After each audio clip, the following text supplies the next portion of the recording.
ચેકો મૂકવાની તૈયારી રાખી હતી, સર્જરી કરવાની તૈયારી રાખી હતી, પણ એમને એમ થઈ ગયું. એટલે પાર્ટી દેવાની રાજભા, બરાબર ને? કારણ કે નકર હમણાં મેં કહીને જ રાખ્યું સ્કાલ્પેલ ને બ્લેડ રેડી રાખો. પણ આ છે રવિભાઈ ભાલોડિયા, લાલપુરથી છે અને એમને પોતાની બ્લડ લેબોરેટરી છે ઇન્વેસ્ટિગેશનની, બરાબર ને? ડીએમએલટી કરેલું છે પોતે.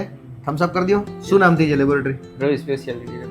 રવિ સ્પેશિયાલિટી લેબોરેટરી. અને આ અમારા રાજભા છે, એ મારો બચપનનો યાર છે, લાલપુરનો. અમે ભેગા ચડિયું પહેરીને ફર્યા છીએ લાલપુરની ગલીઓમાં, બીજા ત્રીજા ધોરણમાં, પહેલા ધોરણમાં ગાડામાં સ્કૂલે જતા. કા ગાડાવાળું સ્કૂલ હતું ને આપણે, એટલે આગળ બળદ ગાડું હોય ને પાછળ બસ જેવું હોય, ત્યારે એવું સિસ્ટમ હતી. અને ભાઈ તમારું નામ? રાજ. પોતે ડોક્ટર છો તમે? શું કર્યું તમે? BHMS છે. પોતે ડોક્ટર છે લાલપુરમાં જ? Very good. હાલો તો ડાપણદાટ નીચેની કાઢવાની છે. મોઢું ખુલતું નથી. કેટલા દિવસથી જઈમાં નથી સરખું?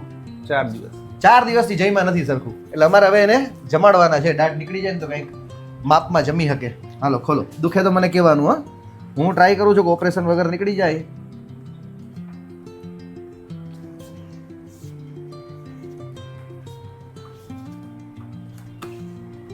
હા, કૃષ્ણ કનૈયા લાલ કી જય. પૂરું ભાઈ.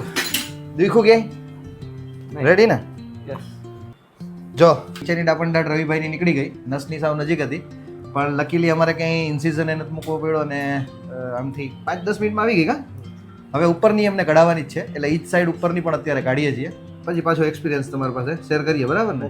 રવિભાઈ, આમ કેવો અનુભવ રહ્યો? 1 નંબર. સારો રહ્યો ને? કઈ તકલીફ નહીં. 2 ઉપર નીચે ભેગી દાઢ કઢાવી છે. આજબા શું કહેવાય? મજા આવી છે. આપણે તો આવી છી બધાને લઈને, એટલે ખબર જ છે. પણ હવે શું કરીએ બધા? कृष्ण कृष्ण कृष्ण देवकी नंदन तुमको वंदन रखते सबकी लाज.